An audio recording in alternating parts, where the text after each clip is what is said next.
Hello, everyone. My name is David Stein. I'm an attorney, and I'm with Greatstone Capital.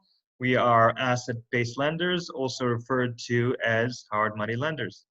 And today's presentation is called Top 10 Things to Know About Getting Approved for a Hard Money Loan. The first thing is it's important to focus on trying to locate discounted properties. Hard money lenders want to lend to people that will likely succeed. This way, they have to worry about defaults less. The more discounted the property is, the more likely you'll be able to turn a profit.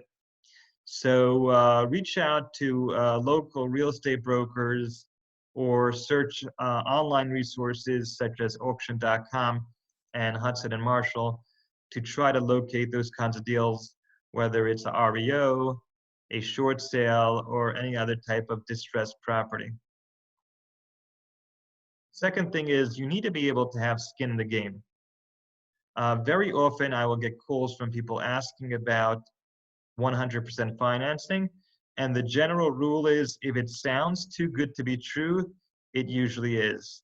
Most hard money lenders will require at least 10% down in a good market and at least 20% down in a troubled bad market.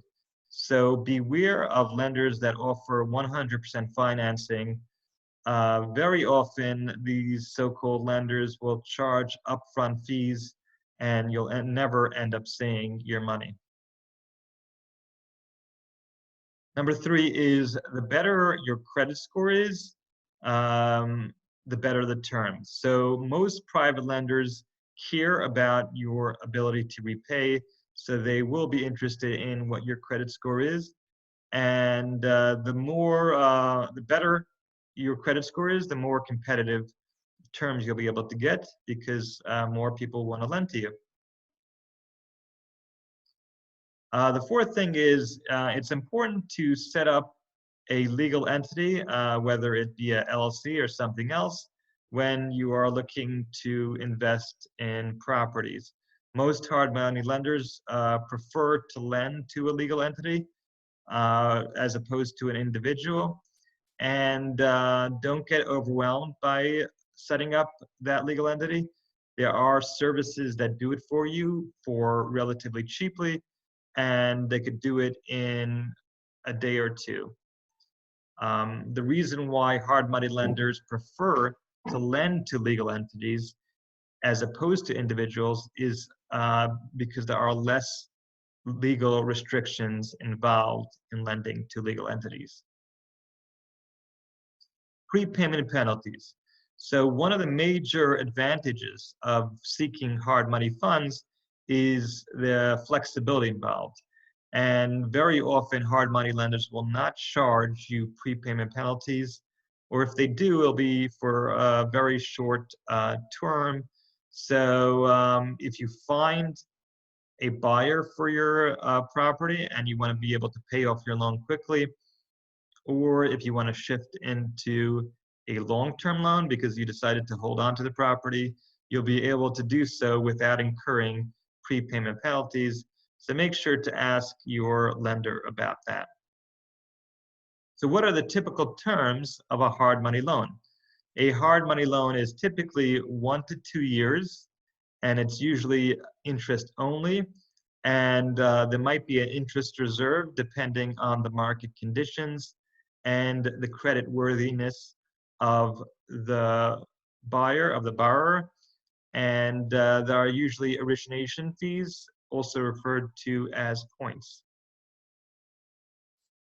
One of the major advantages of seeking hard money funds is the quick approval process. When you find an amazing deal, many times you won't have the ability to wait a month or two to get approved for a regular bank loan. And if you're going with asset-based loans, hard money loans, you can potentially get your funds in under a week. So that is very crucial. Getting rehab funds. So this is also a major plus. Many times you'll be purchasing a distressed property and you'll need to rehab it, you'll need to touch it up in order to put it back on the market or to increase its value, and you'll need access to funds for rehab. So there are hard money lenders that will lend you potentially 100% of the funds for rehab, or at least most of the funds for rehab. So this will help you out a lot. So what are hard money lenders looking for? Hard money lenders, as I stated earlier, want you to succeed. So they're looking at the deal to see how likely it is you'll be able to turn a profit. So if it's a smaller lender, they'll typically restrict themselves to the local geographic area because they're more familiar with that area and they're more comfortable with the deal. Some lenders prefer different asset classes, such as single family, multifamily, mixed use, or commercial. And that's because either they're more familiar with that asset class, or it's because they believe strongly in that asset class, either in general or during that specific time period. And some lenders will be much more focused on the profitability of the investment. And because of that, they'll be much more focused on how discounted the purchase price is to the current value. Many lenders shy away from rural properties, and the reason is because there are less comps and it'll be harder to assess the real value of the property. Okay, so this is for people that are just getting involved in investing, and the tips for your new deal. So I tell this to people all the time. If you're just getting involved now, investing, start small, because people typically make mistakes when they're first starting out. And it's better that those mistakes that you're making are smaller mistakes. This way you don't get burnt and you'll be able to move on to your next deal. Also, avoid the competition. And I see this even with seasoned investors. They'll get excited about a overhyped, heated up area, and people will overpay for properties. And if you're getting involved in such an area, there's less likely you'll be able to turn a profit because it's more likely that you are overpaying. Know the deal. Okay, so if you get involved in an investment property, research it very well and know every single potential upside to the deal and every potential downside to that property.